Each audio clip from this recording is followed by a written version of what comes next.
অবশেষে বেজে উঠল যুদ্ধের ডামাডোল।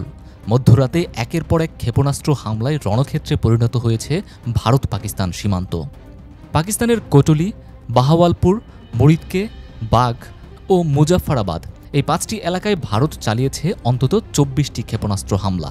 এই হামলার বিষয়ে পাকিস্তানি সেনাবাহিনী জানায়, হামলায় এখন পর্যন্ত নিহত হয়েছেন ১৩ জন, আহত হয়েছেন ৩৫ জন, নিখোঁজ রয়েছেন আরও ২ জন। আহমেদপুর ইস্টে অবস্থিত সুবহান মসজিদে হামলায় প্রাণ হারিয়েছেন ৫ নিরীহ নাগরিক, যাদের একজন মাত্র ৩ বছরের শিশু। এছাড়া পাকিস্তান নিয়ন্ত্রিত কাশ্মীরের মুজাফফরাবাদ, বাহাওয়ালপুর মসজিদ লক্ষ্য করে চালানো হয় একাধিক হামলা। মুজাফফরাবাদের বিল্লাল মসজিদে ৭ বার ক্ষেপণাস্ত্র হামলার ঘটনায় একটি মসজিদ পুরোপুরি ধ্বংস হয়, এতে আহত হয় একজন কিশোরী। এই হামলা নিয়ে সরব হয়েছেন মার্কিন প্রেসিডেন্ট ডোনাল্ড ট্রাম্প।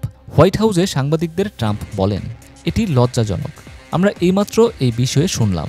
আমার মনে হয় অনেকেই বুঝতে পারছিলেন যে কিছু একটা ঘটতে চলেছে। তারা দীর্ঘকাল ধরে লড়াই করছে। মার্কিন পররাষ্ট্রমন্ত্রী মার্কো রুবিও জানিয়েছেন, ভারত ও পাকিস্তানের এই পরিস্থিতি ঘনিষ্ঠভাবে পর্যবেক্ষণ করছে ওয়াশিংটন।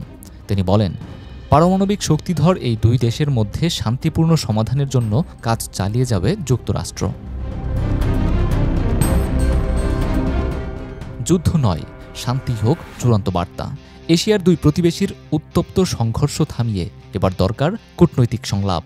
বিশ্বের নজর এখন দক্ষিণ এশিয়ার দিকেই। নূরে আল জুবায়েদ, বাংলাদেশের খবর।